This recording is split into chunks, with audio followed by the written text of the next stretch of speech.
this badge, we are going to study about tool literacy. Let me give you a little background story. I remember a kid in high school by the name of Tom. I really didn't hang around with him much, but we were in a couple of classes together and we spoke on occasion. Towards the end of our senior year, I went to an art show that was put on by the students in the school, and one of the most impressive pieces of art that I saw there was some intricately carved grandfather clocks that Tom had created. I had no idea that he had that capability.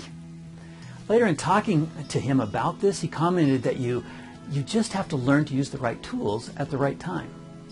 I've always considered this. I've always remembered that to be tool literate, you need to know when, why, and how to use a tool. Not just when to use it, but also when it's appropriately not to use it.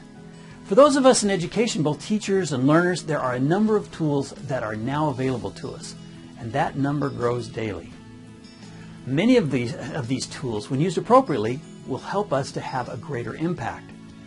That impact may be seen in the quality of our work, the efficiency of our work, and in how well our work is accepted and used by others. Here's one of our key objectives for this tool literacy unit.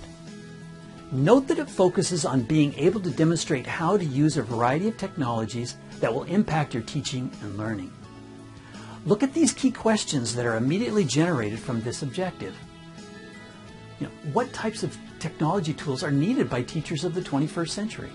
How do you use these tools? How well or to what degree of proficiency does one have to actually use these tools appropriately? You need to answer and to address and answer these questions as you work through this badge and the other badges that deal with the teaching and learning tools. Now here's another objective pertaining to tool literacy.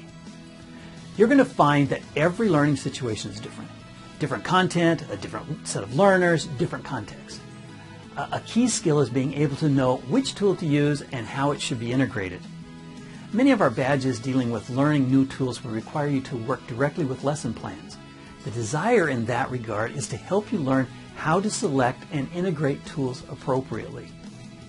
A hammer is a great tool, but using a hammer when you really should be using a saw can lead to some serious problems for a carpenter.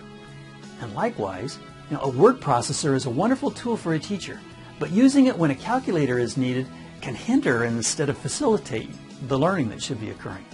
Effective selection and integration of tools is really a key skill that you need to develop. Gaining tool literacy is all about that. So in conclusion, you may feel you are already really familiar with many of these tools. That's great. But think about it. Do you also really know when and why they should be most effectively learned for teaching and learning? To be tool literate from a teaching perspective, you need to know more than just how to use a specific tool. You also need a full knowledge of when and the why. We want you to be effective, study these tools, really come to see how they will be helpful in you reaching your full potential as a teacher and your students reaching their full potential as learners.